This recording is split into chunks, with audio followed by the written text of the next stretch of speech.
When I started art, it was because I wasn't very good at sports when I was a kid. I tell a story that when I was playing baseball when I was a kid, some kid came up to me, like they tormented me, but this kid came up to me and he was like, are you wearing a cup? And I said no, so he kicked me right in the balls. And I went home crying to my mom and I said, Mom, I don't want to play baseball anymore, it sucks.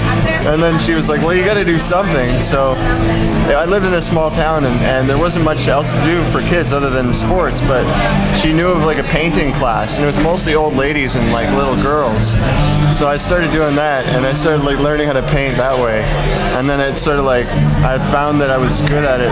Like it was a sort of a natural skill, or maybe I just had the patience for it. So I started doing art shows when I was a kid, selling my paintings, and they were kind of like what I call sort of like wall art. It was like churches in the snow and pastoral scenes and like lighthouses and that sort of thing. You know, things that people typically want to buy. And I found out, you know, as a young kid, you know, if you paint pictures of horses grazing in fields and churches in the snow, people will pay you money for it. So I decided that's what I wanted to do at the time. I try to keep it open. Like I often sort of make discoveries while I'm doing it.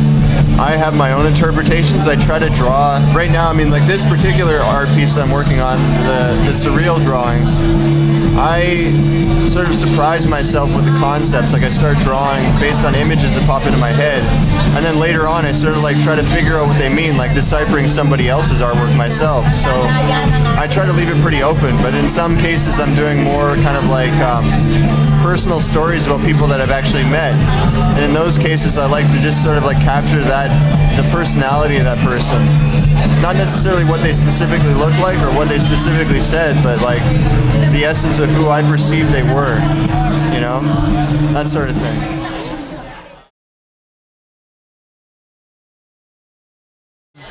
Probably asparagus tarts.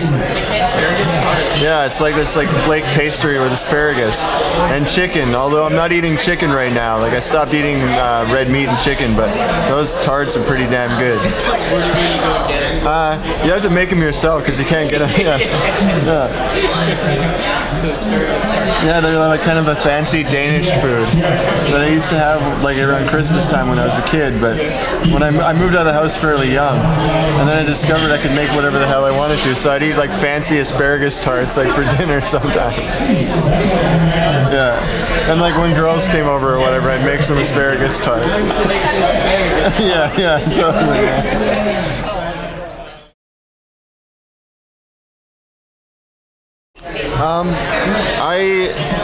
I like the fact that like it's a form of expression where you can take the time to calculate what you're doing. Like I tried lots of other things, like I played in a band and I did photography and all these kind of things where you need to be in that moment. But with art, I can sort of present it as a character later on. You know, I can show it to people and I can be animated and I can describe it.